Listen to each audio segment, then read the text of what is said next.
Entonces vamos a comenzar con Hechos capítulo 21. ¿Estamos? ¿Te acuerdas dónde nos quedamos?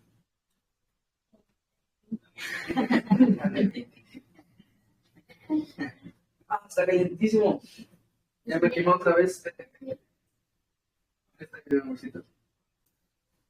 Nos quedamos con Pablo en Mileto, que mandó a llamar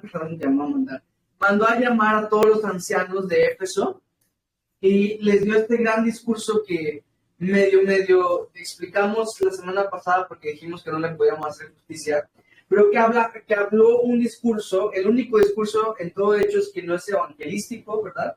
Que es más bien para los ancianos, para la autoridad de las iglesias, casas que habían en Éfeso, y estábamos por acá en Mileto. Mandó a llamar a los ancianos de Éfeso, y de aquí va a continuar su viaje. ¿Hacia dónde está yendo Pablo? ¿Se acuerdan? Hacia Jerusalén. Jerusalén está aquí. Entonces, ahí es donde nos quedamos. Vamos a leer primeramente, mamita, por favor, del 1 al 4. Después de separarnos de ellos, zarpamos y fuimos con rumbo directo a Cos, y al día siguiente a Rodas, y de allí a Pátara. Y hallando un barco que pasaba a Fenicia, nos embarcamos y zarpamos. Al avistar Chipre, dejándola a mano izquierda, navegamos a Siria y arribamos a Tiro, porque el barco había de descargar allí. Y hallamos a los discípulos, y hallados los discípulos, nos quedamos allí 7 días, y ellos decían a Pablo por el Espíritu que no subiese a Jerusalén. Venga, pues vamos a desmenuzar estos versículos juntos, ¿ok? 21 va a ser en el 22. Dice aquí la escritura: después de separarnos de ellos, zarpamos y fuimos con rumbo directo a Cos. Esa palabra, después de separarnos de ellos, en el original griego, básicamente da a entender después de haber sido arrancado de sus brazos. Porque acuérdense que en Mileto, Pablo se estaba despidiendo de los ancianos y les dijo: nunca más volverán a ver mi rostro, ¿no? Ya se había despedido en definitiva de Pablo, y fue algo tan emotivo que se sintió como que los tuvieron que arrancar de él para que entonces ellos pudieran salir. Fue una despedida bastante dolorosa, y si nosotros sabemos de eso, ¿va? Porque cuando ustedes saben, mi esposa vivía en Estados Unidos, y acá en cada una de esas despedidas se sentía literalmente como que una parte de ti se arrancaba, pues. Y yo me acuerdo que cuando nos despedíamos, pues yo trataba de ser fuerte, pero enseguida Sherry se iba, o sea, ya no la veía, y enseguida yo me quebrantaba y a moco tendido lloraba y cosas así, ¿no? Porque por eso nunca quisimos que nadie nos acompañara, porque queríamos la libertad de poder llorar a más no poder. Y yo me imagino a Pablo con los ancianos de Mileto y de Éfeso, que así se sentían, ¿no? Como que una parte de ellos se había arrancado. Acuérdense que Pablo pasó muchos años en Éfeso, muchos años ahí predicando, después se fue, después regresó. De hecho, no quiso pasar directamente a la ciudad de Éfeso por esta misma razón, porque tenía tanto apego con ellos que probablemente los iba a hacer un distractor, pues, ¿no? Entonces, después dice en el versículo 2, hallando un barco que pasaba a Fenicia, nos embarcamos, zarpamos, y al avistar Chipre, ¿se acuerdan cuál era Chipre? Chipre, esta, ¿verdad? Ándale. Esta Chipre, y dice el versículo, dejándola a mano izquierda. Entonces quiere decir que viajaron a Pátara, a mano izquierda Chipre, y llegaron a dónde, dice, arribamos a Siria y arribamos a Tiro. Tiro acá está, ¿no? Entonces hicieron esto, de acá, se fueron para acá, directamente a Tiro. Dice, porque el barco había de descargar allí. Si se acuerdan, había estado yendo como que de a poquitos. Probablemente aquí ya encontraron un barco pues, más grande. Y como pues era un barco más grande, probablemente de carga, pues se tuvo que detener en Tiro pues mucho tiempo para poder descargar y volver a cargar lo que tenía que llevar. Dice el versículo 4, y hallados los discípulos, nos quedamos allí 7 días. 7 días le tomó al barco volver a cargar pues, la mercancía o lo que sea que transportar. Pero fíjese esto, dice, y hallados los discípulos. ¿Qué significa hallados los discípulos? Que tuvieron que buscarlos, ¿no? Que Pablo llegó y pues uno halla lo que está buscando, ¿no? Hallados, esto significa la palabra en el original, de hecho. Para Pablo, esto era una prioridad, ¿me entienden? Alguien busque Hebreos 10:25. Hebreos 10:25. Entonces, 10:25. Hebreos 10:25. No dejando de congregarnos como algunos tienen por costumbre, sino exhortándonos, y tanto más cuando veis que aquel día se acerca. Muchas gracias. Dice, no dejando de congregar, ¿no? Y para Pablo era una prioridad el congregarse. Yo no creo que Pablo haya faltado una sola reunión en su vida, ¿me entiendes? Por lo menos no voluntariamente. Yo creo que, o sea, únicamente cuando estuvo encarcelado habrá faltado, porque si no, él buscaba las reuniones, él buscaba a los hermanos y estaba con ellos y los ministraba, pues. Creo que hace 2 semanas llegó Mamalucha, estaba discutiendo con mi madre y le dijo, no tiene nada de malo faltar una reunión, ¿no? Y entró aquí al cuarto a buscarme, me dijo, que le dijo a mi madre que era una fanática porque así ya nos ha dicho que no pasa nada si faltas una reunión. Y yo les voy a decir, Mamalucha está en lo correcto. Un discípulo maduro no se va a condenar por faltar a una reunión. Si tiene que faltar. Pero un discípulo maduro también, esa es la otra parte, no buscará faltar a ninguna reunión. Va a tratar de nunca faltar a una reunión. Y entonces, a muchos está dando correcto, no tuvo nada de malo lo que dijo.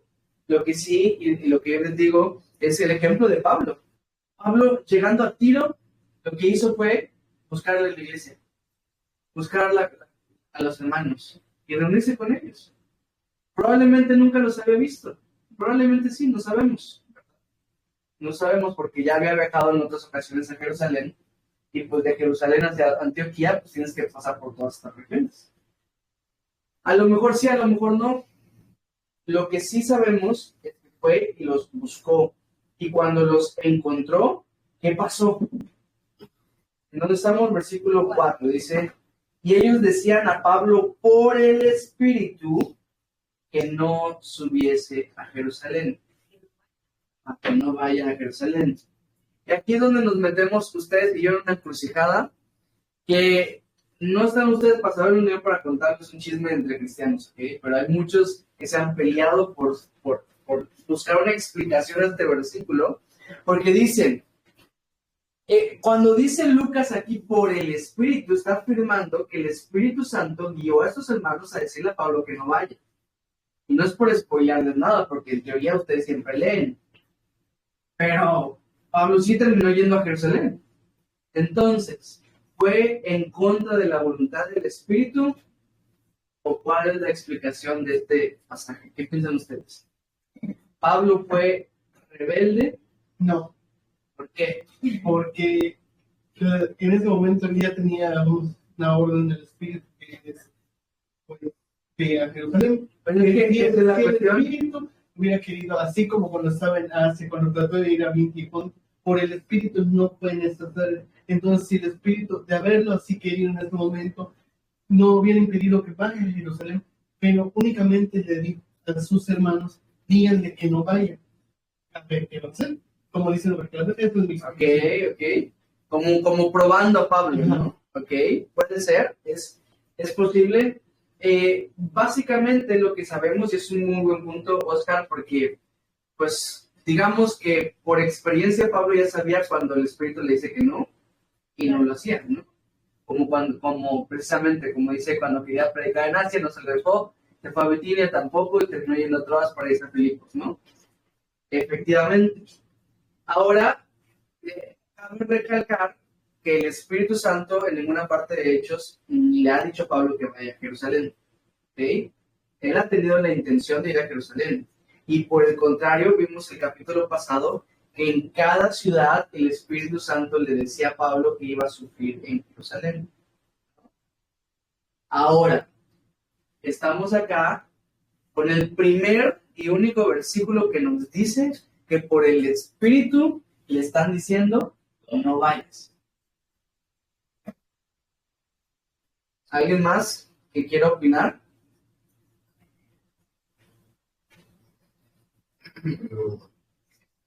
Tenía su convicción de muchas veces está en la situación, nuestra convicción como que está confirmándonos, pero el Espíritu según nosotros, porque si él va o se resiste a ir, bueno, ya me dijeron que no está O haciendo. sea, ¿tú piensas que Pablo quería ir a Jerusalén por él? Tenía una convicción, pero al final creo que él pensaba que era el Espíritu el que lo estaba guiando. O sea, ¿tú crees que Pablo estaba genuinamente equivocado? O sea, él creía que era por el Espíritu, pero en realidad no era por el Espíritu y él tenía esa convicción. Es posible, pues. Ojo, yo les voy a dar posibles explicaciones. Sin embargo, es lo que sí podemos estar seguros es que no sabemos. ¿Ok? Yo les voy a dar explicaciones. Pero acuérdense que hay cosas que la Biblia no nos desclara y no vamos a encontrar la respuesta. Esto que estoy haciendo con ustedes y tratando de provocar con ustedes es que cuestionen, para que investiguen, para que traten de indagar y buscar una respuesta a las cosas. Por eso es bueno que demos nuestras opiniones, madre. Yo pienso que Pablo estaba tan alineado con el Espíritu Santo, o sea, que siempre, que como a él el Espíritu Santo no le había dicho que no vaya, pues prácticamente sí se lo dijeron los demás, pero él, a él no se lo había dicho. Vaya, tú dices, se lo dijo a Juan, pero no me lo dijo a mí. Entonces, Juan me lo está diciendo por el Espíritu, y Juan me está diciendo, así, esto viene del Espíritu Santo. Pero Pablo puede decir, es que a mí no me ha dicho nada. ¿No? Pero, o sea, no lo sé, como dices tú. Claro, claro. Porque Es una posible explicación, ¿no? Como cuando viene el falso pastor o falso profeta y te dice, Dios me reveló que me des tu carro, ¿no? No, pues que me lo revele a mí también, ¿no? porque siento que Pablo sí era hemos visto que el Espíritu Santo muchas veces le dijo, aquí no, aquí sí, aquí no. Entonces, yo creo Y ahí nace la frase, todo lo que no te es prohibido, te es permitido. Muy mala práctica. ¿Es legal? ¿Ibas a Otra decir posible, otra posible explicación? Échatela. que como vieron tantas señales de que iba a sufrir Pablo en Jerusalén, a tratar de detenerlos lo que se les ocurrió en ese momento fue decirle, por el Espíritu, por favor, no vayas, es como, por el amor de Dios, detente. ¿Ok? ¿Lo puedes hacer? Pues yo ¿Puedo hablar? ¿Me escucho? Escuché bien. Permíteme, que digamos, tal vez no tanto como que, o sea, porque del espíritu, por ejemplo, está el fruto del espíritu y puede ser que por el espíritu del amor le dijeron que no fuera por todas las cosas que podría salir de ahí. O sea, tú dices que por el Espíritu significa que nació de amor Ajá. y no que era de la guía del Espíritu. Puede ser. Poquito medio rebuscado, pero es posible también. Gaby, ¿vas a compartir alguna? Es que era más o menos como el de Shares, como en amor, digamos, como que su espíritu estaba gozoso de que él estuviera ahí. Y era más un no vayas, pero como un vamos a sentir tu falta, ¿no? Como somos ya uno, algo así más que el espíritu nos está diciendo que no vayas. ¿Me explico? Fíjense que yo busqué en el original griego, porque yo decía, mi postura con que para que todo se armonizara, según yo, iba a ser que dijera el original griego, que en su espíritu les dijeron no vayan, ¿no? O sea, como que ellos desde lo más profundo. Sin embargo, no pude encontrarlo, entonces está medio difícil. ¿Vas a decir alguna o...? De hecho, cuando llegué hace ratito, también estaba haciendo una dieta de investigar, pero yo también tenía la idea de que al decir eso era con 10 minutos. Claro, Ya pero no. acordamos que no. Sí, tema de Dios, claro. Bueno, ahí les va, posibles explicaciones, ¿ok? Tenemos que hablar de las mejores posibles explicaciones, aunque la verdad es que me dieron muy buenos puntos a pensar. Pero ahí te va. Número 1, rebelión. Es posible que Pablo simplemente esté empecinado a ir a Jerusalén y a pesar de que el Espíritu ya le dijo varias veces que no vaya, él está yendo y dijo, voy a ir y punto. Es posible. No me inclino yo a esa explicación y les voy a dar en su momento mis razones del por qué. Sin embargo, ¿quién soy yo? O sea, es posible. Acá dice por el Espíritu y aunque queramos torcer lo que dice allá, pues es lo que dice, pues. Alguien puede argumentar, no es que para Lucas pareció que era por el Espíritu y por eso lo escribió así. Sin embargo, esto ya está todavía peor porque la escritura es inspirada por Dios. Entonces, si creemos que Lucas pudo haber cometido un error, ¿cuántos errores no van a haber en la palabra de Dios? Sí. Nada que ver. Entonces, una posible explicación es que Pablo tenía rebeldía. Vaya, yo les digo, no estoy de acuerdo con esa y les voy a explicar por qué. Saben que nunca les voy a dejar nada más con que no. Pero bueno, otra posible interpretación es que esta era su interpretación de los hermanos. ¿Ok? Lo que vemos que siempre se le dijo a Pablo una y otra vez, y lo vamos a seguir viendo que todavía se los van a seguir diciendo, es que cuando llegue a Jerusalén va a sufrir. Entonces, cuando los hermanos de Tiro reciben del Espíritu la misma profecía de que Pablo cuando llegue a Jerusalén va a sufrir, ellos interpretan, pues hermano, no vayas, ¿no? No vayas a sufrir, ¿no? Tenemos la humanidad, la tendencia a evitar el sufrimiento, la tendencia a que sufrimiento es sinónimo de algo malo, aunque ya vimos que en Cristo el sufrimiento en realidad es parte de nuestra vida y es parte de lo que el Señor va a usar para nuestra transformación. Sin embargo, pues es parte de lo que vemos hoy en día todavía, ¿no? De gente que no quiere sufrir y por eso hacen mil cosas. Pues probablemente los hermanos de Tiro, ellos al escuchar todo lo que Pablo iba a sufrir, le dijeron, no, sabes que esto no es de Dios, no vayas. Puede ser, ¿no? Que ellos creían que era por el Espíritu, pero lo que recibieron por el Espíritu era lo del sufrimiento. O número 3, como también lo vi en otro comentarista, porque hoy sí como me agarró este versículo muy, muy controversial y no encontré una interpretación que me convenciera, me puse a investigar con varios. Y la tercera posible, que a mí se me hace la más, no la más posible, perdón, que entra dentro de las que pueden ser las más posibles, digamos que hay 10 posibles interpretaciones, estas son mis 3 top 3, ¿ok? El número 3 es que si bien estos hermanos sí recibieron esto de parte del Espíritu, Pablo no sabía que esto venía de parte del Espíritu, porque no le dicen, esto viene de parte del Espíritu, solo le dicen, no vayas. ¿No? Sin embargo, honestamente, esta número 3 se me hace también muy rebuscada, y aunque puede ser, pues sería como que muy así, ¿no? A ver, ¿a qué clase, no? Esa tercera se escucha muy forzada. Muy forzada, exactamente. Yo me inclino a la número 2, ¿ok? Que esto era una interpretación de ellos. Porque simplemente la número 3 se me parece muy forzada, como dice Oscar, y el número 1 pues siento que no va con lo que vemos más adelante en el texto. Así que vamos a avanzar, ¿ok? Para que sigamos viendo y tal vez encontremos un poquito más de luz en este viaje que está haciendo Pablo hacia Jerusalén. No sé si es spoiler, pues, pero una vez llegando a Jerusalén, todo para Pablo se va a volver sufrimiento, declaraciones ante concilios, se va a volver tratar de defenderse, se va a volver autoridad tras autoridad, y así va a ser el resto del libro de Hechos, que aún así pues hay demasiadas cosas que podamos extraer, ¿verdad? Historias muy, muy locas, pero eso es lo que va a venir. Entonces, si bien esta advertencia de parte del Espíritu Santo fue realmente despierta, pues, le va a llegar esto. Entonces, si mi madre no puede, sí puede leer. 5 y 6, por favor. Cumplidos aquellos días, salimos acompañándonos todos con sus mujeres e hijos hasta fuera de la ciudad. Y puestos de rodillas en la playa, oramos.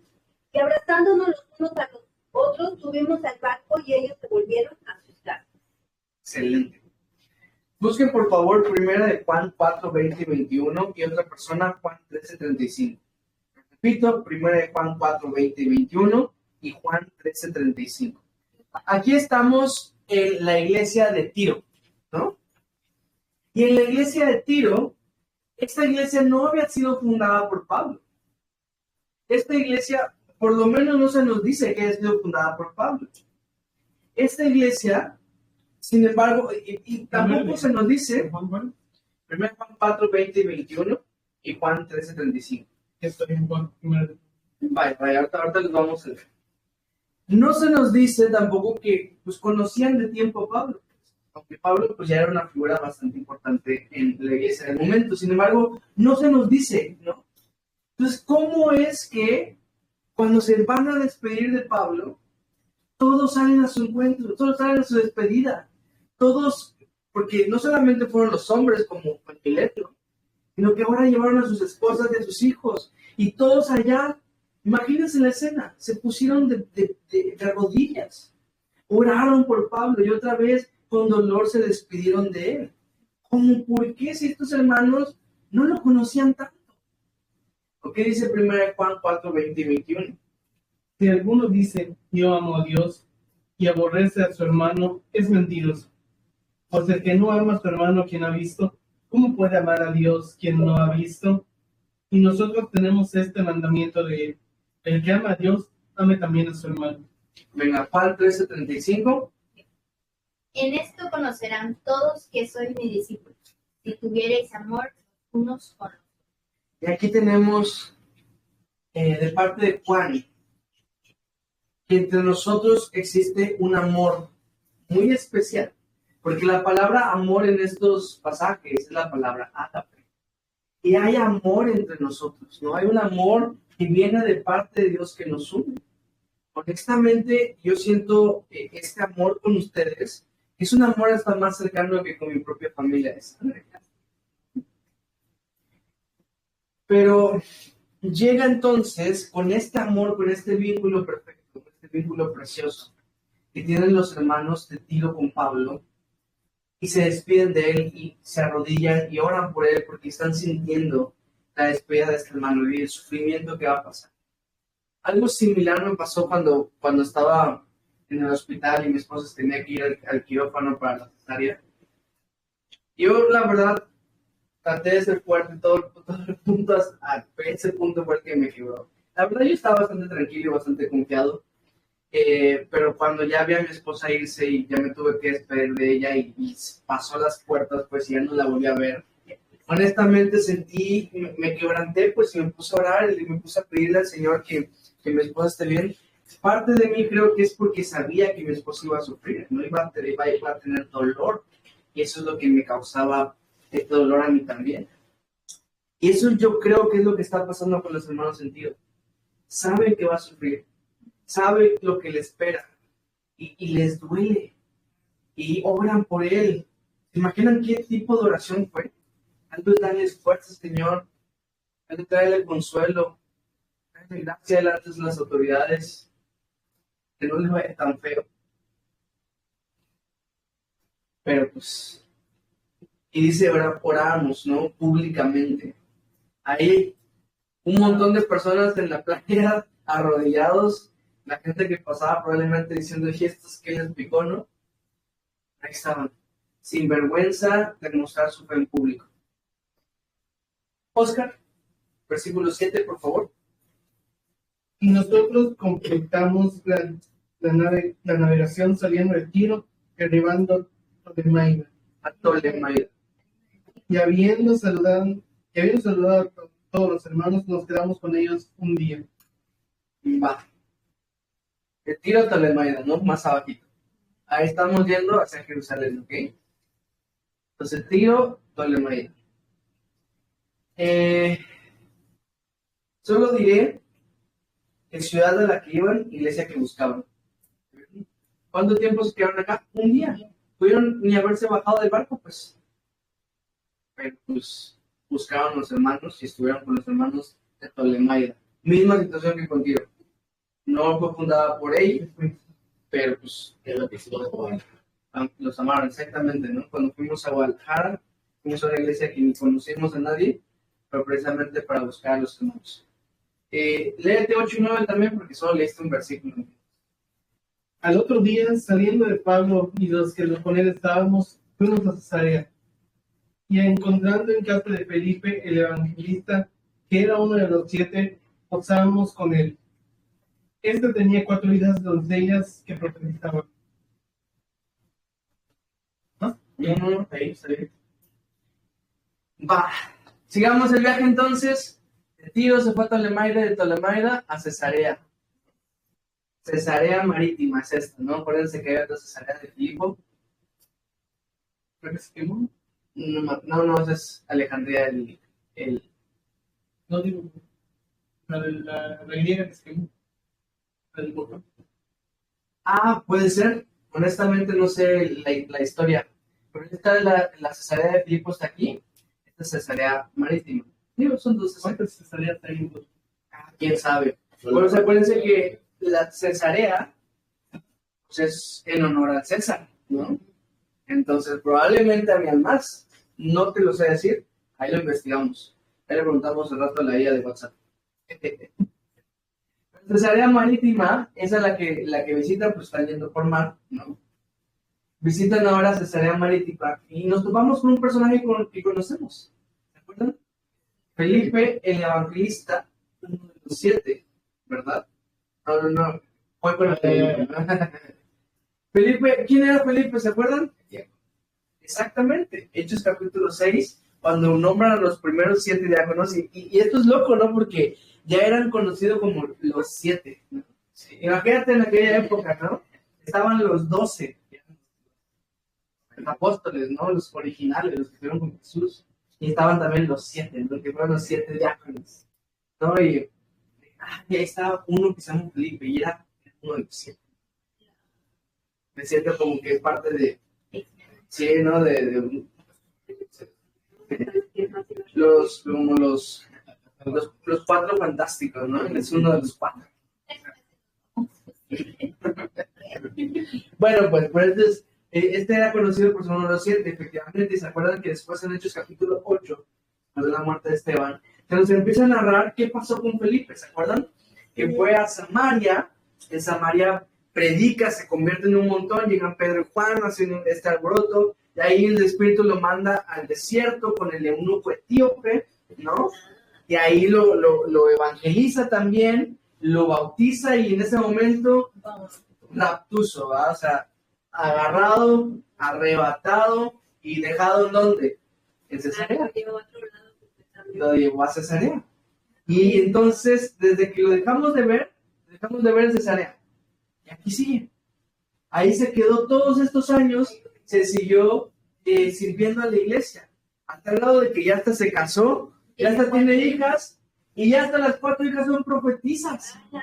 Las 4 hijas sirven en el ministerio. Invirtió su ¿no? tiempo bien. Sí, pero invertido en todo sentido. ¿No? Yo creo que Ya, y vas a tener ya una pequeña hija que yo va a proteger. imagínate, yo creo que no hay mayor privilegio para un papá que sus hijos estén en el camino y sirviendo, ¿no? Y yo no sé, usted sabe que nosotros queremos 4 hijos, pero si nos dan 4 hijas y las 4 sirven, me llamarán Felipe, por favor. ese de los 7. Ya no sería así, sería Felipe. Con mis 4 hijas profetizas. Pero ya regresando al pasaje, familia, muchas cosas que decir, pero vamos a tratar de ir a las más importantes. Por ejemplo, Felipe pues, probablemente fue muy cercano con Esteban. ¿Y se acuerdan quién estuvo allá dando su consentimiento para la muerte de Esteban? Pablo. ¿No? Y precisamente En este versículo vemos cómo llega Pablo a Cesarea y Felipe dice algo así como, no, que no se quede con ninguno de ustedes, se va a quedar conmigo en mi casa. No, hombre, no, al contrario. Al contrario, pues esto es muestra pues del amor. Eso lo hizo Pablo estando sin Cristo. Y obviamente en el corazón de Felipe ya había perdonado todo lo que había hecho Pablo pues en el pasado. Y lo trata Como cualquier otro hermano, hospedándolo de todo corazón. También estas 4 niñas se nos dice que son doncellas por lo que son vírgenes, ¿no? Y o sea, no se han casado, y por lo que también, porque no se han casado, pues son jóvenes. Y yo les quiero decir, mujeres, subrayen este versículo y márquenlo, porque este es uno de los argumentos, de las evidencias principales del ministerio de las mujeres en la iglesia. Muchos son los que tratan, ustedes, acuérdense, la historia es machista. La historia es machista. Y la historia de la iglesia no se exenta, pues. Sin embargo, vemos que en la iglesia las mujeres servían, eran profetizas. Y con tanta rabia en mi corazón les digo que estaba leyendo un comentario que decía, probablemente estas mujeres profetizaban en sus casas. Que no quieren darle este lugar a que la mujer también comparta, pues, y que también sirva. Y yo en mi mente dije, pues, qué bueno que profetizaban en sus casas, porque a veces se reunían en casas, entonces quiere decir que estaban profetizando a la iglesia, ¿no? Y ni siquiera podemos decir en sus casas, porque todas estas eran hermanas, entonces eran una casa. El punto es de que este es una clave importante, de lo único que Dios excluyó a la mujer, que es una cosa por otra, que ya vamos a hablar de eso, fue de ser cabeza, que no puede ser cabeza de su casa, y tampoco puede ser autoridad en la iglesia como una anciana, no hay tal cosa en la escritura. Más allá de eso, la mujer puede hacer completamente todo, y esto no fue por capacidad, esto fue por mero orden, pero digámoslo así, le quitó la responsabilidad, porque más allá del privilegio es una enorme responsabilidad ser cabeza, pero le dio un privilegio muy grande, que es el poder dar vida. Les dio ese privilegio. Yo cuando veo a mi esposa con mi bebé, la verdad es que a veces digo, no manches, me gustaría, ¿no? Me gustaría tener ese lazo y ese vínculo que ella tiene, y a veces se lo digo, le digo, porque siento que Mel y yo no somos tan cercanos como lo van a ser Sherry y Mel. Pero bueno, el punto es de que es una cosa por otra. Pues obviamente ningún hombre va a poder experimentar jamás eso. Así que la mujer tampoco va a poder ser cabeza mientras tenga un esposo, ¿verdad? Pero bueno, una cosa por otra, ¿verdad? Sigamos avanzando, Padre, por favor, 10 al 12. Y permaneciendo nosotros allí algunos días, descendió de Judea un profeta llamado, quien viniendo a vernos, tomó el cinto de Pablo y atándose los pies y las manos dijo, esto dice el Espíritu Santo, así atarán los judíos en Jerusalén al varón de quien es testigo, y le entregarán en manos de los gentiles. Al oír esto, nos rogamos nosotros que en aquel lugar no subiese a Jerusalén. Segunda. No, hombre, esta ya es como quinceava llamada, ¿no? Para Pablo. Sí, a todas las iglesias, recuérdate que le dijo que ciudad a la que iba a ciudad. Y esto se está corroborando, lo vimos en el capítulo pasado, pero le pasó el Tiro, le pasó ahorita en Cesarea. En cada ciudad, esta es la última, ¿no? Pero cada ciudad le dicen lo mismo, vas a sufrir. Pero a pesar de que Felipe tiene a sus 4 hijas profetizas, no fueron ellas las que le profetizaron eso, sino que fue un profeta que ya conocíamos también, llamado Agabo. ¿Se acuerdan que Agabo fue el que profetizó la hambruna que iba a haber en Jerusalén? Y por eso Pablo, cuando iba a las iglesias, iba recolectando una ofrenda para la iglesia en Jerusalén, para la hambruna que llegó después, y Lucas hace la anotación ahí cuando lo vimos, que esto iba a pasar en días de Claudio, o sea, el César Claudio, y pasó, ¿verdad? Agabo ya tenía la credencial, porque una credencial que debe tener todo profeta es que su profecía se cumpla, si no, era apedreado. Eso dice el Antiguo Testamento, ¿no? Así que acá estamos en el Antiguo Pacto. Busquen por favor 1 Corintios 12 y ahorita vamos a profundizar, ¿ok? Mientras hablemos de la profecía como para perderle el miedo, pues porque uno escucha profecía y empezamos a decir, no hombre, ¿qué es esa cosa rara? Esto no es de Dios. No sé. Cuando en realidad toda profecía pues, viene de parte de Dios y no hay por qué temerle. Sí, hay ¿Ok? profetas. Claro, hay profetas y profetizas todavía. Porque ¿qué es un profeta? ¿Se acuerdan de definición simple? Alguien que habla de parte de Dios. Simple y sencillamente. Vale. Aquí viene, ¿ok? Aquí yo te voy a enseñar, ¿sí? Hablar de parte de Dios un mensaje. ¿Cuál es la diferencia? Probablemente te preguntarás con la predicación, ¿no? Si aquí cuando predicamos de la palabra de Dios, pues también se habla de parte de Dios, ¿no? Bueno, una cosa es enseñanza y otra cosa es profecía. Pues cuando el Señor te dice directamente un mensaje, cuando es algo directamente para ti, no necesariamente tiene que ser del futuro, aunque pues, puede hablar del futuro. Como viene de parte de Dios, pues si yo te digo en este momento, Oscar, que mañana que vayas a tu trabajo, prediques a la persona que veas porque el Señor te está mandando a que le prediques. Estoy dándole una profecía directamente a Oscar. Estoy hablando del futuro, pero no necesariamente tiene que ser del futuro. Uno sabe cuando alguien, por ejemplo, las que ahorita vamos a ir a esa dinámica, ¿ok? Cuando Dios usó a alguien para hablarte su voluntad y tú lo hiciste y comprobaste que era su voluntad, ¿no fue esa persona un profeta? ¿No fue esa una profecía que vino de parte de Dios y cuando tú la cumpliste la voluntad de Dios? Porque habló de parte de Dios. Y necesitabas tú esa palabra, pues, para tu corregir o para tu animarte y lo que sea. 1 Corintios 12, 29 al 31. Fuerte. Son todos apóstoles, son todos profetas, todos maestros, hacen todos milagros, tienen todos dones de sanidad, hablan todos lenguas, interpretan todos. Procurad pues los dones mejores, mas yo os muestro un camino aún más excelente. Y el camino que se refiere es el camino del amor, ¿verdad? Porque de nada sirve que tú digas profecías si no tienes amor, ¿verdad? Va a ser como un símbolo que retiene. Va.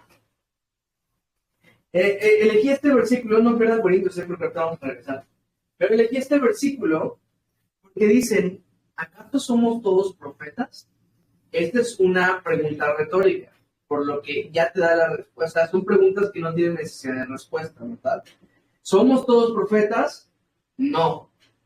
No necesariamente lo tiene que responder. No somos todos profetas, no somos todos apóstoles, no todos somos maestros. Y el contexto de ese pasaje es que está hablando de un cuerpo. Les digo porque hay ciertos hermanos que creen que todo...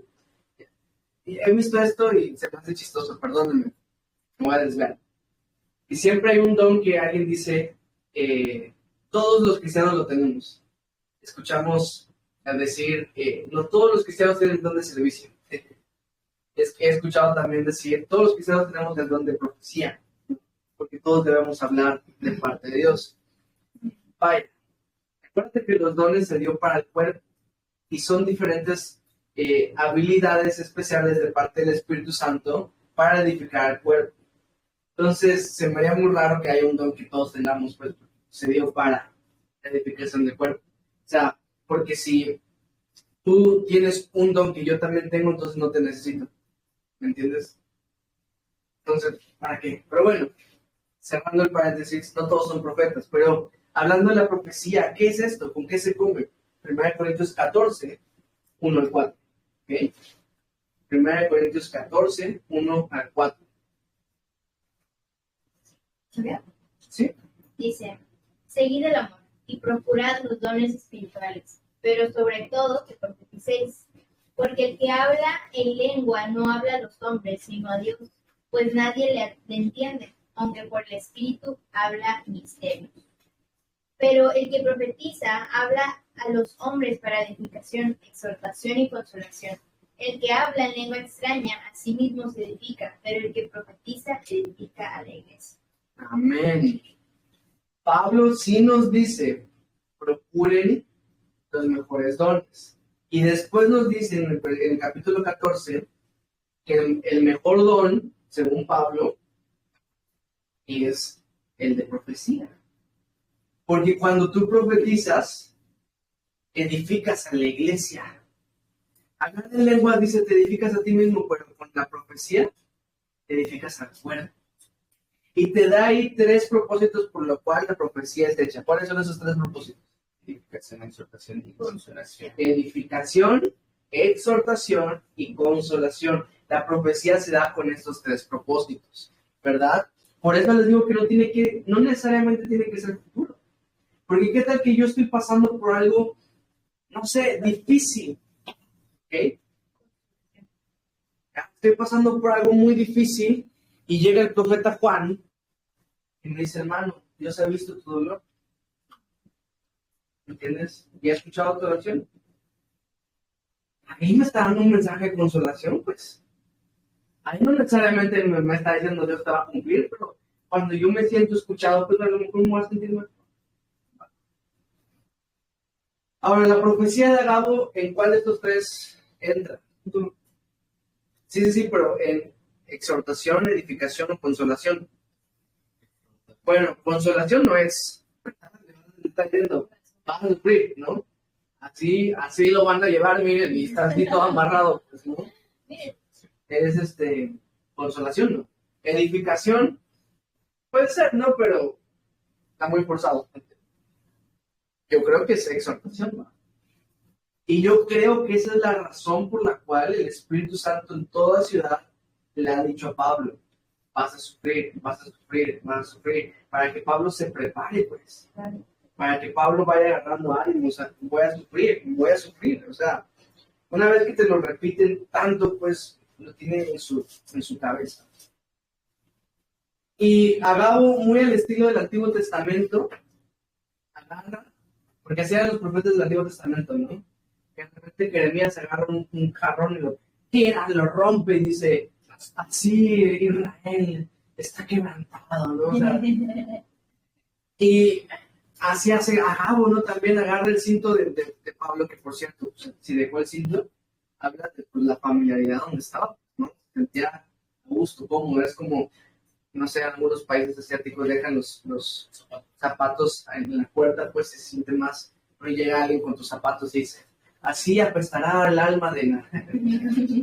Pero así llega, ¿no? Y agarra el cinto y dice que se lo amarra, dice, así amarrarán los judíos.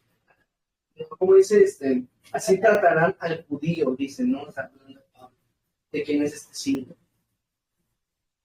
Y pues precisamente se va a cumplir, ahorita lo vamos a ver. Pero ojo, aquí vemos la profecía de uno de los más grandes profetas de la iglesia en aquel tiempo. Y repito, no le dice que no vaya.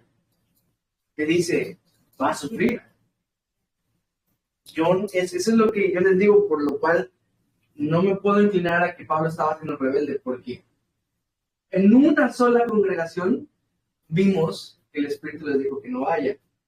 Pero bueno, no es argumento suficiente, ahorita vamos a ver otro más. Alguna persona y los demás al final que pues, puedan compartir de la dinámica que les dejé. Alguien que lo tenga ya bien claro, cómo Dios usó una persona específica para hacer la voluntad de Dios. Que sea. Una vez que yo estaba muy, muy preocupada y llegué precisamente a una clase a su casa porque Carlitos se había puesto mal. Entonces, Sherry me vio, pero pues ella no sabía exactamente qué tenía. Entonces me dijo, ¿qué tiene? Y le dije, estoy muy preocupada porque acabo de dejar a Carlos y está mal. Y me dijo, todo va a estar bien. No se preocupe. Bien. Y en ese momento yo sentí que lo que ella me dijo vino de parte de Dios para yo sentirme aliviada. Y en ese momento ella empezó a cantar así de la nada, todo obra para mí, ¿te acuerdas? Y todos empezaron a cantar junto con ella. En serio, empezó a cantar Adri. Y todos empezaron a cantar ese día. Yo creo que yo sentí que como que por medio de ella Dios me recordó que yo debo de confiar en su palabra. Claro. Sí, precisamente.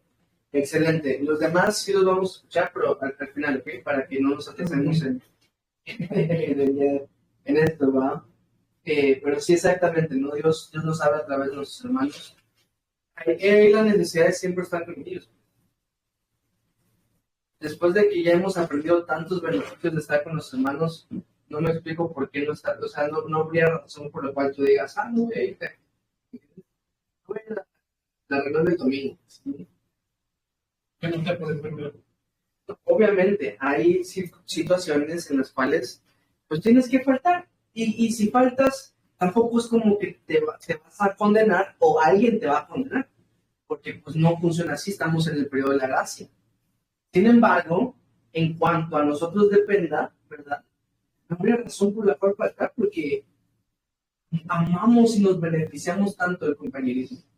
Vaya, un compañerismo que no fue tan beneficioso para Pablo fue que cuando Agabo le dijo estas cosas a Pablo, sus compañeros, ahora todos, porque dice Lucas, le rogamos, incluido él, le empezaron a decir que no vaya, y que no vaya, y que no vaya. Y ahí tienes a los vimos, ¿no? ¿Cuántos eran? 9 personas en su equipo misionero. Le empezaron a rogar a Pablo que no vaya a Jerusalén. Los más cercanos a él empezaron a decir esto.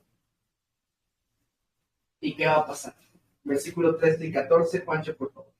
Entonces Pablo respondió: ya estoy llorando, quebrantándome el corazón, porque yo estoy dispuesto no solo a ser atado, mas aún a morir en Jerusalén por el nombre del Señor Jesús. Y como no le pudimos persuadir, desistimos diciendo: hágase la voluntad de Dios. Fíjate. Y Pablo responde: ¿qué hacen quebrantándome el corazón? O sea, yo me imagino que Pablo ya estaba hasta seco de lágrimas, pues, porque había llorado en Mileto, había llorado en Tiro, o sea, en todas las partes, ¿no? Y llegan ellos y directo el corazón, ¿no? Directo el flechazo y dice, ¿por qué me están haciendo esto? O sea, por eso mismo es que siento que debemos modificar nuestra imagen de Pablo a decir que no era tan insensible, ¿no? Porque, mírenlo, ¿no? O sea, me están quebrantando mi corazón a través de decirme esto. Probablemente esto le causaba más daño y yo creo que Pablo miraba incluso el ruego de sus hermanos, de sus compañeros, como una prueba más para ver si iba a cumplir la voluntad de Dios. Después dice, dispuesto estoy no solamente a que me encarcelen, a que me azoten, estoy dispuesto incluso a morir ahí por mis hermanos, por mi Señor. Yo creo que así no habla un rebelde, ¿me entienden? Por eso, yo creo que este es mi argumento más importante para decir que Pablo no estaba siendo rebelde, porque yo no creo que alguien en su rebeldía diga estoy dispuesto a morir por mi Señor. O sea, ¿estás dispuesto a morir por el Señor, pero no estás dispuesto a vivir por Él? Porque pues estaban siendo desobedientes. Pero él dice al contrario, él dice, yo estoy dispuesto aún a dar mi vida por mi Señor. Si estaba equivocado o no, no lo sé. Pero al menos sé que tenía el corazón correcto. Y como ya lo hemos dicho, yo prefiero tener el corazón correcto antes que la respuesta correcta.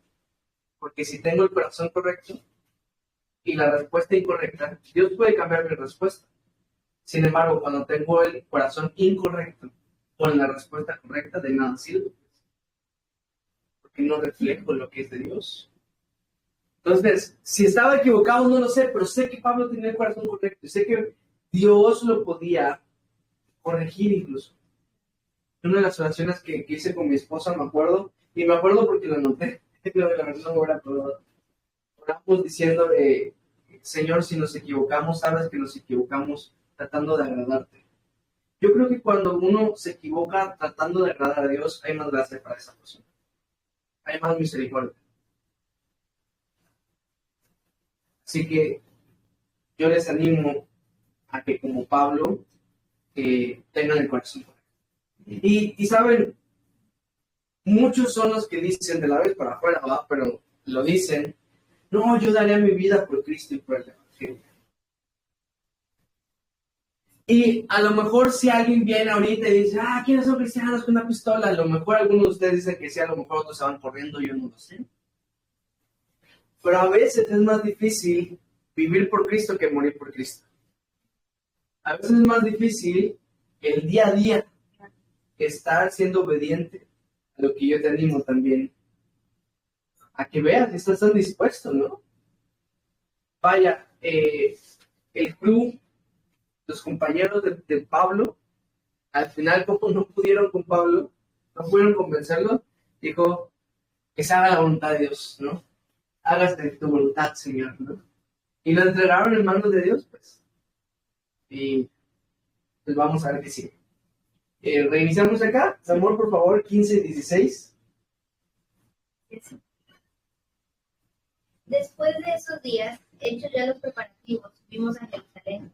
Y vinieron también con nosotros de Cesarea algunos de los discípulos, trayendo consigo a uno llamado Mnason, de Chipre, discípulo antiguo con quien nos hospedaríamos. Vaya. Mnason, No, discípulo antiguo, probablemente discípulo convertido del primer viaje misionero, porque se acuerdan que el primer viaje misionero de Pablo fue a Chipre primero y después se fueron a las demás. Realmente por acá, un viaje más cortito, porque pues de Chipre es Bernabé, ¿no? Probablemente no, porque dice discípulo antiguo, tal vez sea de los primeritos, pues de los 120, incluso que estaban orando aquel día, que también hablaron en lenguas con todos, porque dice que tenía casa en Jerusalén. ¿Quién sabe? Lo que sí sabemos es que era un discípulo antiguo, no un discípulo viejo, porque muchas veces le dicen así. Ahora los más son viejitos de la congregación, entonces les vamos a decir. Hermano antiguo. Vamos a avanzar. Más le puedes leer 17 al 19, por favor. Cuando llegamos a Jerusalén, los hermanos nos recibieron con gozo. Y al día siguiente, Pablo entró con nosotros a ver a Jacobo, y se hallaban reunidos todos los ancianos, a los cuales, después de haberles saludado, les contó una por una las cosas que Dios había hecho entre los gentiles por su ministerio. ¿Cuántos capítulos hemos visto de Pablo yendo hacia Jerusalén? Por fin, aquí ya estamos viendo a Pablo en Jerusalén, llega a Jerusalén, ¿verdad? Que va a hospedar en casa de Mnason, y cuando llega, al primero que busca es a Jacobo. Jacobo siendo, pues, no sé cómo decirlo, porque esto lo aprendí en la institución, ¿ok? Bueno, no sé, Jacobo era apóstol, ¿verdad? No era de los 12. Jacobo, acuérdense que era el medio hermano de Jesús. Pero era un apóstol también, porque eso es lo que dice la Escritura, en Corintios, por ejemplo, y en Gálatas. Llega ahí, está con el apóstol Jacobo, y estaban reunidos todos los ancianos de Jerusalén. Esto era un poco inusual. A lo mejor hacían reuniones con puros ancianos, a lo mejor era porque, no sé, un anciano por cada iglesia casa. Acuérdense que, y ahorita nos va a decir cuántos cristianos ya habían en la iglesia en Jerusalén. Ahorita lo vamos a leer. Sin embargo, me lleva la pregunta, porque pues hace mucho que no vemos a los demás. ¿Y dónde están los demás? ¿Dónde están los 12? Lo cual yo digo, pues probablemente ya estaban ellos evangelizando el mundo entero. Pues ya estaban ellos fuera. Acuérdense que Pedro, por ejemplo, sí lo vimos salir fuera de Jerusalén y estar en varios lugares. De Jerusalén se iba a Jope, y estaba por acá y toda la cuestión. Vemos a Pablo exhortando a Pedro, ¿se acuerdan de Gálatas? Lo vimos en la clase pasada. Entonces, esas no se nos dice bien dónde fue, tal vez fue en Antioquía, tal vez sí fue en Galacia, ¿no? Pero Pedro entonces ya estaba en un ministerio más nómada, más itinerante, ¿no? Yendo a otros lugares, y así me imagino que estaban los demás apóstoles. Acuérdense, cuando vimos dónde murieron cada uno de los apóstoles, vimos que ya estaban repartidos por todas partes del mundo, pues. Y entonces, ¿qué apóstol se quedó en Jerusalén? Jacobo. Digo, por aquellos que ponen a Pedro como el papa, ¿no? Y Pedro ni siquiera está aquí cuando llega Pablo, ¿no? No, pero estaba Jacobo, porque Jacobo era el apóstol que estaba en Jerusalén. Y pareciera también que Jacobo, el apóstol era como que un anciano más, como un anciano principal tal vez, ¿no? Pero ahí estaba como un anciano junto con los demás. Venga. Y le empieza a rendir cuentas, ¿vieron? Pablo empieza a decir y a detallar todos sus viajes, todo lo que ha venido pasando, lo que ha venido haciendo, y dice que lo reciben con gozo. Vaya. Versículo 20 al 25. Para que leas, Oscar.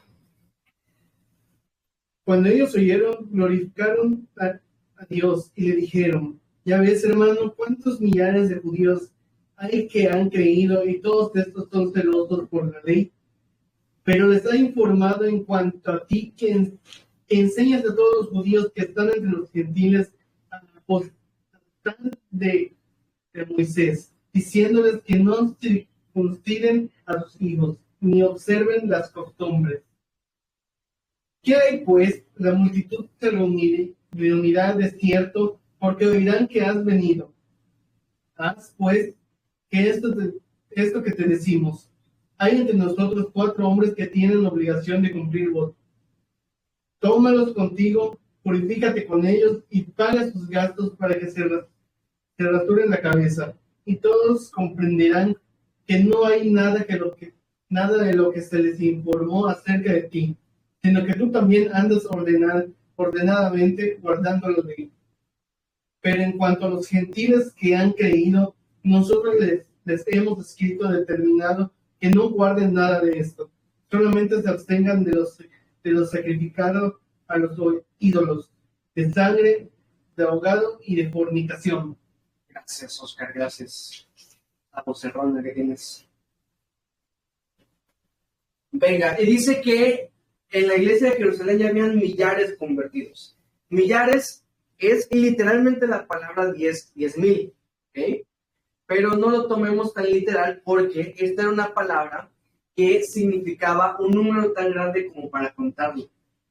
De hecho, cuando se dice 10,000 en aquella época, se usaba para decir un montón, como cuando nosotros decimos chorrocientos, ¿no? O sea, un montón, pues.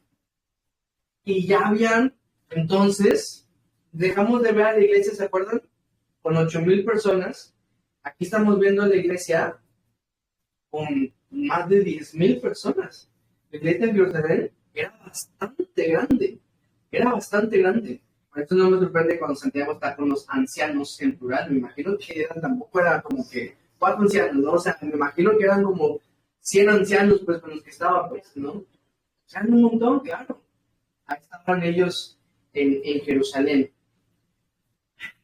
Pero, ¿qué es lo que pasa acá? Yo creo que aquí es donde tenemos que indagar un poquito. O sea, cuando yo les digo que no siento que Pablo haya sido rebelde a lo que el Espíritu Santo le está diciendo, tampoco creo que Pablo haya sido perfecto, ¿ok? No idealicemos al apóstol. El apóstol era bastante humano como tú y como yo. Y me encanta que la Escritura no se guarda sus errores.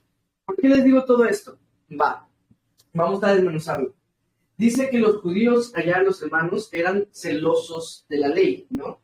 Bueno, todavía eran judíos, ¿ok? Y nomás para dejar en claro, después los mismos ancianos hacen la aclaración. Pero en cuanto a los gentiles les dijimos esto, ¿no? ¿Se acuerdan del concilio de Jerusalén en el capítulo 15? O sea, no era necesario hacer estas cosas judías, pero ellos lo hacían porque eran judíos, por el simple hecho de ser judíos, ¿ok? Sabían que no era algo mandatorio. Por eso a mí me causa tanto curiosidad o tanta como que asombro ver iglesias judaizantes, porque claramente vemos en la escritura que no era necesario hacer las prácticas judías. Esto no lo estaban haciendo y sabían que no era ni para salvación, no era ni necesario, no era ni siquiera para comunión con Cristo. Era simple y sencillamente por costumbre y tradición judía. Porque las cosas que tenían que ver con, no sé, sacrificar un cordero ya no los hacían. O tal vez lo hacían sabiendo y pensando en que Cristo era el cordero sacrificado. Alguien que busque así rápidamente Gálatas 5:4, ¿ok?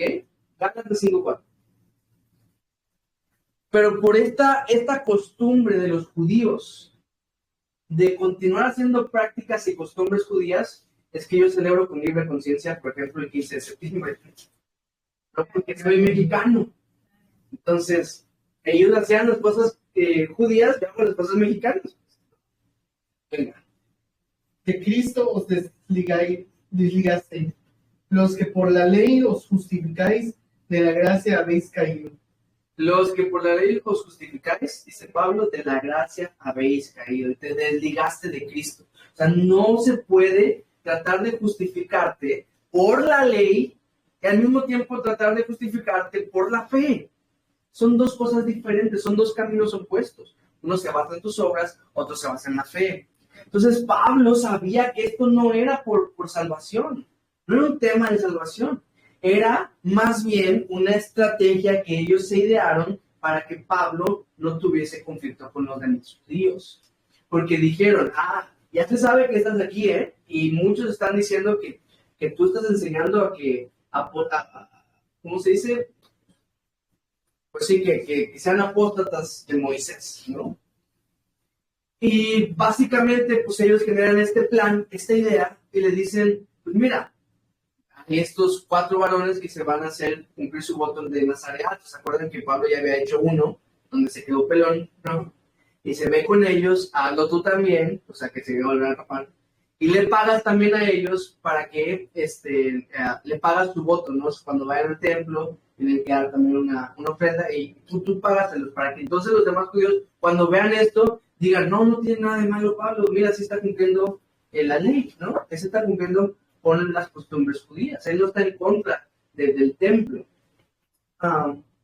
Pero, sin embargo, como decimos los que aparentamos ser cultos, pero no tienen nada de culto. Aquí está la estrategia humana versus el plan divino. Porque el Espíritu Santo ya le había dicho a Pablo que iba a tener problemas en Jerusalén con los judíos. Y aquí están él accediendo a un plan para no tener problemas con los judíos. Aquí es a donde me refiero, que Pablo no era perfecto, pues al acceder a este plan, que por cierto, aunque era un plan humano, no se salió del plan divino. Y ahorita lo vamos a ver. Sin embargo, pues qué necesidad, ¿no? Han visto aquellos que dicen, buena idea, mala idea, ¿no? O sea, buena idea comprar un oso de peluche, mala idea comprar un oso de verdad, ¿no? O sea, pero entre las buenas ideas que ha tenido Pablo, esta es una muy mala. O sea, de las ideas que le dijeron, pues no. Ya te dijeron que vas a sufrir, no hay manera de evitar ese sufrimiento. Quiero que hagamos rápidamente un cuadro comparativo donde le vamos a poner de un lado estrategia humana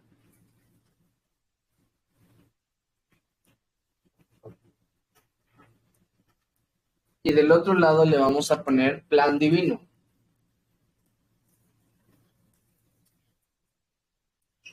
Y vamos a ver 5 puntitos.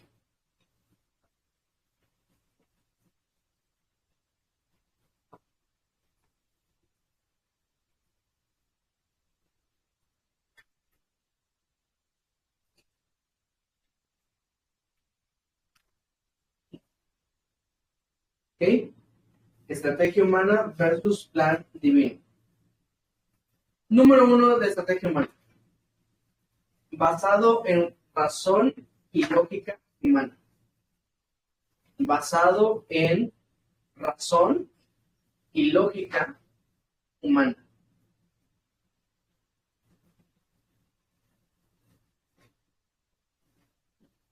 Basado en razón y lógica humana.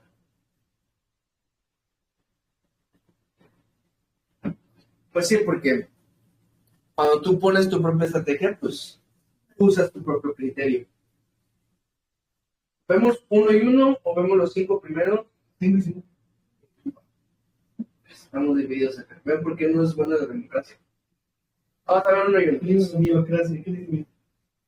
En el plan divino, en lugar de usar la razón y lógica, está basado en la sabiduría y conocimiento de Dios. Basado en la sabiduría y conocimiento de Dios. ¿Cuál creen que es mejor? La estrategia humana entonces se va a basar en lo que yo conozco, en lo que yo razono, en mi propia lógica. Pero el plan, en lo que Dios razona, en su propia lógica. ¿Y saben qué? Él, como sabe muchísimo más que yo, pues va a ser mejor su plan. Número 2. Vamos a ir un poquito más rápido, ¿ok? Estrategia humana, número 2. Limitado por la perspectiva y experiencia personal. Limitado por la perspectiva y experiencia personal.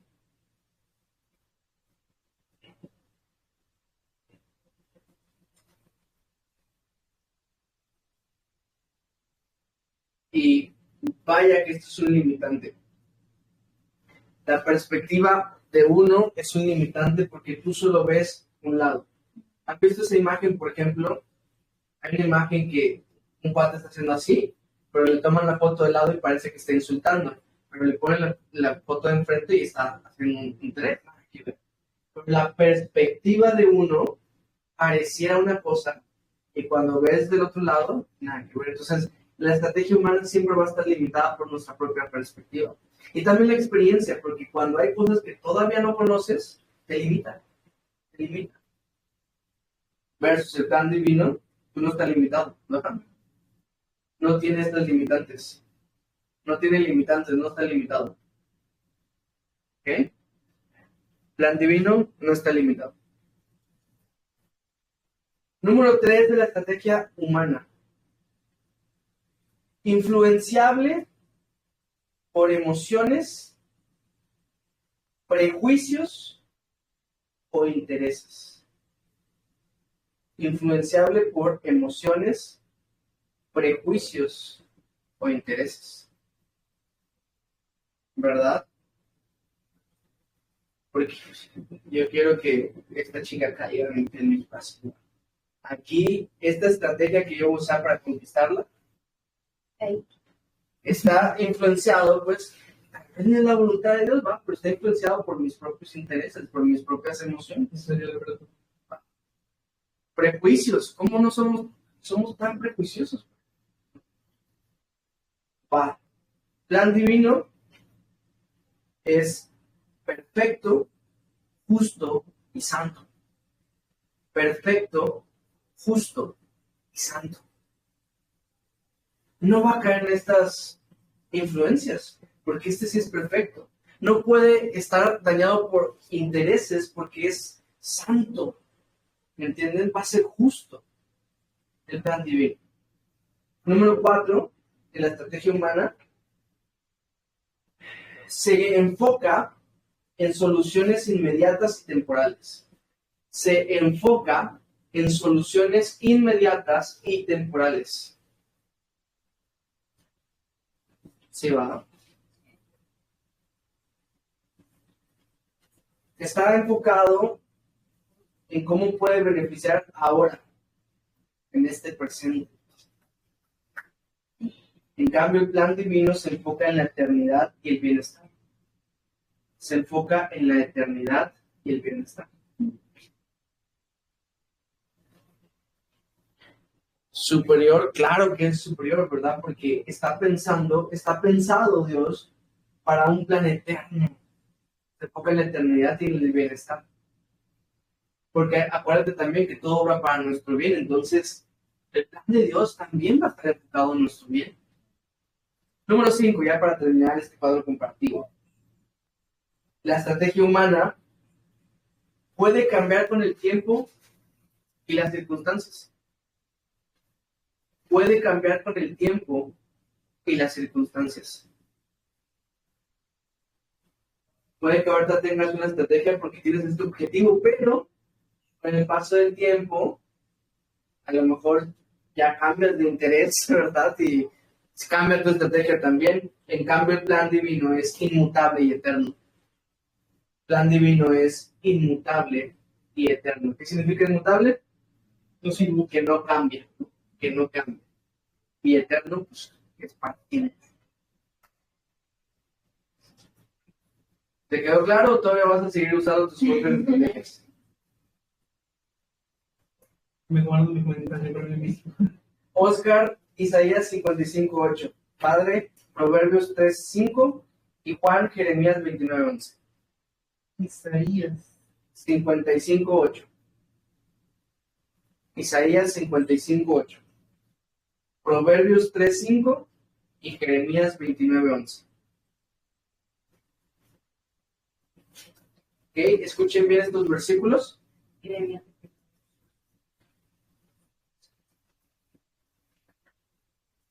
Isaías 55. 8. Ahí sobre. ¿Qué dice Isaías 55:8? Porque mis pensamientos no son vuestros pensamientos, ni vuestros caminos mis caminos, dijo Jehová. Estrategia, pues plan divino. Ni tu mejor estrategia se va a alinear. O sea, ni siquiera va a poder llegar porque dice después, así como el cielo está separado de la tierra, así son mis caminos de los del hombre. Entonces, bien separados. Pero este 5, ¿qué dice? Fíjate de Jehová de todo tu corazón y no te apoyes en tu propia prudencia. No te apoyes en tu propia prudencia. No te apoyes en tu propia prudencia. Recuerden que les he dicho que si tuviera un superpoder sería el convencer, ¿no? También Manipulación. me encantaría y ya decirles, no te apoyes en tu propia prudencia. Y, voy a dejar de hacer esto. Venga. Jeremías 29:11. Porque yo sé los pensamientos que tengo acerca de vosotros, dice Jehová, pensamientos de paz y no de mal, para daros el fin que esperáis. Yo sé los pensamientos de bien. Podemos confiar en nuestro Dios, porque su plan es perfecto, ¿no? Y pienso, ¿no? Uno de los clásicos de la estrategia es cómo conquistar, como decíamos ahorita, ¿no? Y les digo esto porque hace poco vi a un amigo que llevaba mucho tiempo soltero, en una relación, y yo a esta chava la conocí también en otra iglesia muy lejana, muy separada. O sea, haz de cuenta que son, hasta eran denominaciones hiper contrarias una de la otra y nada que ver. Y hace poco anunciaron pública esta relación. O sea, es como, Dios tiene planes, pues. O sea, lógicamente, en tu plan jamás se va a poder. Yo no unía esta persona con esta otra porque para mí eran de mundos diferentes. Sin embargo, Dios tiene su propio. Aplica para todos los demás también. Sí, ¿Okay? ventas. Entonces, versículos 26 al 30. ¿Quién sigue? Padre, por favor.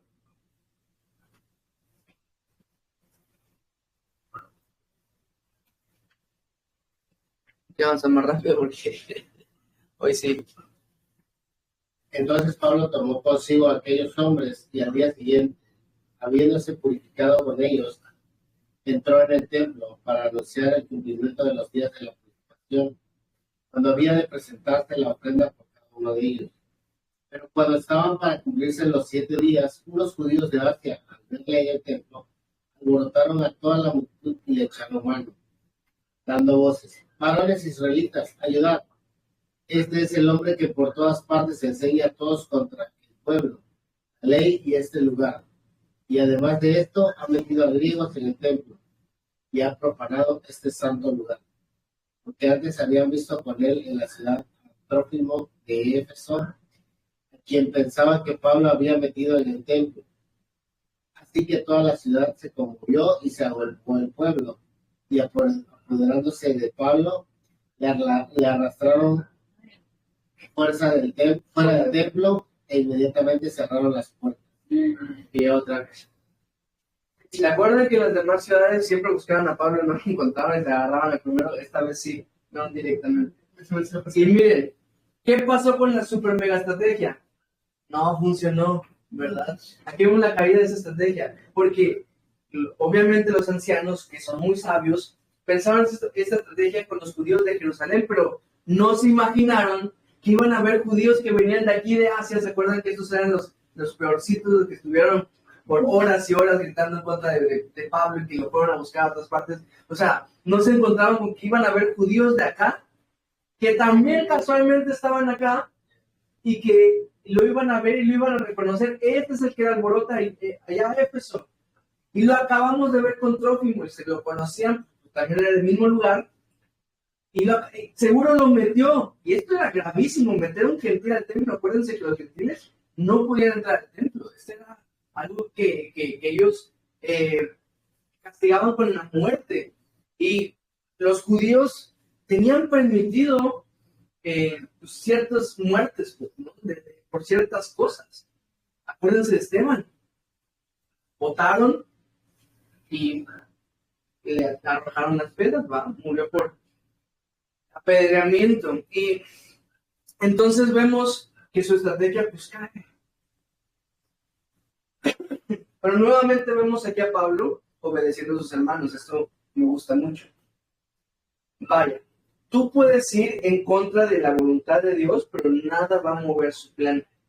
Es más, yo te lo puedo hacer así, tal vez, y hasta esto era parte de su plan.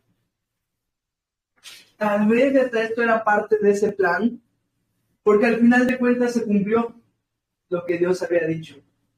Así que mi hermano, mi hermana, puedes ir en contra de su voluntad, pero nada moverá su plan. Tú decides cuánto tiempo seguirás luchando contra lo propio. Pero como que curioso, que se la pasaron tanto tiempo buscándolo y como que pasando en un momento a otro, Como voltean a ver y ¡ah! Ahí está. Como si fuera de Dios, ¿no? Ujú. Como si fuera un plan divino.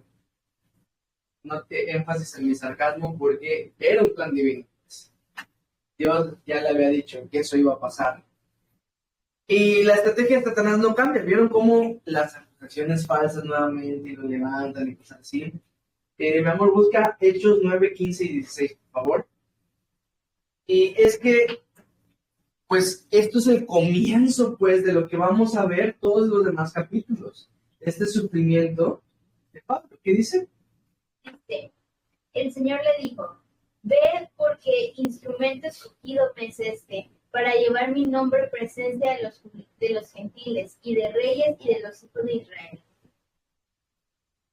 Porque yo les mostraré cuánto le es necesario padecer por mi nombre. Jesús, ese es el llamado que Dios le hace a Pablo, ¿no? Y le dice desde su llamado, desde el inicio, le dice, yo le voy a mostrar cuánto le es necesario sufrir por mi nombre. Y aquí vemos, ¿no? O sea, ya me ha sufrido un montón. Ya hemos hablado de los sufrimientos. Pero aquí vemos que todavía le faltaba a Pablo, pues. Vamos. Juancho 31-36. Sí. Y procurando ellos matarle, se les avisó al tribuno de la compañía que toda la ciudad de Jerusalén estaba alborotada.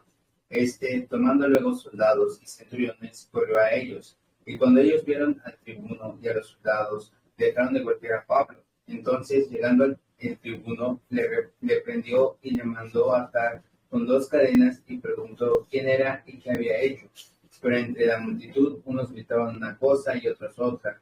Y como no podía entender nada de cierto a causa del alboroto, le mandó llevar a fuerza. Al llegar a las gradas, aconteció que era llevado en peso por los soldados a causa de la violencia de la multitud, porque la muchedumbre del pueblo venía detrás gritando, ¡muera! Increíble, ¿no? O sea, que si no llegan los soldados, lo matan. ¿Entienden? Y curiosamente, lo matan de la las manos y de los pies, cumpliendo la profecía negado, ¿verdad? No, siendo Pablo ciudadano, no estaban cometiendo un delito. Ahí vamos. Muy buena observación, literalmente eso lo vamos a ver, si no me equivoco, en el próximo capítulo. Precisamente Pablo va a apelar a su ciudadanía, pero vamos, poquito a poquito. Dice que aquí está el tribuno, y no sé si te da la curiosidad qué es un tribuno, pues así. Digamos que estaba el gobernador, yo creo que así lo podemos entender, que era el oficial, el prefecto general de la región, como era Poncio Pilato. Para este punto ya no está Poncio Pilato. Ahorita vamos a ver quién es. Bueno, la próxima clase vamos a ver quién se queda. Pero un tribuno era, digamos, como el jefe militar. Estaba justo por debajo del prefecto regente. ¿Okay? Justo por debajo está el tribuno, que es básicamente como un comandante que da las órdenes a todos los militares, a todos los soldados. Y vamos a ver que incluso tienen centuriones a su cargo. ¿Recuerdan cuáles eran los centuriones? Que tenían cargo de 100 soldados. ¿Ok? Va. No más. Y se nos va a decir cómo se llama este tribuno en el capítulo 23, si no me equivoco, se llama Claudio Lisias. Sin embargo,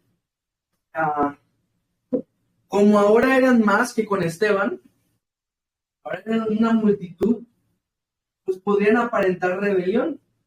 Por eso cuando llega el tribuno con toda la bola de soldados, pues se calman, ¿va? Se calman para no aparentar. Y dice que no entendían. O sea, la gente estaba incluso confundida, ¿se acuerdan? Como en Éfeso. Ni ellos sabían qué pasaba. Pero le gritan que muera. Una cosa sabían, queremos matar a ese judío. ¿Va? Justamente como le pasó a nuestro Señor. Y nomás como anotación, nuevamente Dios usando las autoridades para salvar. El que tenga oídos para oír, que oiga, por favor. Versículos 37 y 40, y con eso terminamos. Cuando comenzaron a meter a Pablo en la fortaleza, dijo al tribuno: ¿se me permite decirte algo? Y él le dijo: ¿sabes griego? ¿No eres tú aquel egipcio que levantó una sedición antes de estos días y sacó al desierto los 4,000 sicarios? Entonces dijo Pablo: yo de cierto soy hombre judío de Tarso, ciudadano de una ciudad no insignificante de Cilicia, pero te ruego que me permitas hablar al pueblo. Y cuando él se lo permitió, Pablo, estando en pie en las gradas, hizo señal con la mano al pueblo, y hecho gran silencio, habló en lengua hebrea, diciendo... Y aquí va a empezar la defensa de Pablo. Pablo le habla al tribuno, el tribuno pensando también en que esta era una posible revolución, ¿no? Que a lo mejor Pablo era un revolucionario, como aquel egipcio dice, ¿no? Cuando Pablo le habla al tribuno, dice que le habla en un griego, pues bastante bueno, ¿no? Dice, un judío, hablas griego, le dicen, ¿no? O sea, porque el griego, pues probablemente era un griego académico, pues, ¿no? Por eso hasta como que Lucas nos lo pone así como, ¿me permites decirte algo? ¿No? O sea, algo así como que está muy educado, ¿no? Y por eso el tribuno se sorprende del buen griego de Pablo y le da el permiso que está pidiendo de poder hablar con el pueblo. Y le dice, continúa. Así lo deja el pasaje, entonces Bueno, así lo vamos a dejar. Buena serie. Con Y es que todos se callaron. Igual nosotros. Ahí vamos. ¿De qué creen que hablará? Imagínense que esta es su única oportunidad de hablar con sus hermanos judíos. Jesús lo había mandado con puros gentiles. Ahorita tiene una multitud en silencio judía y su única oportunidad de hablar con ellos. ¿De qué creen que va a hablar? Vamos a verlo en la próxima clase, ¿ok? Entonces, vamos a terminar la grabación.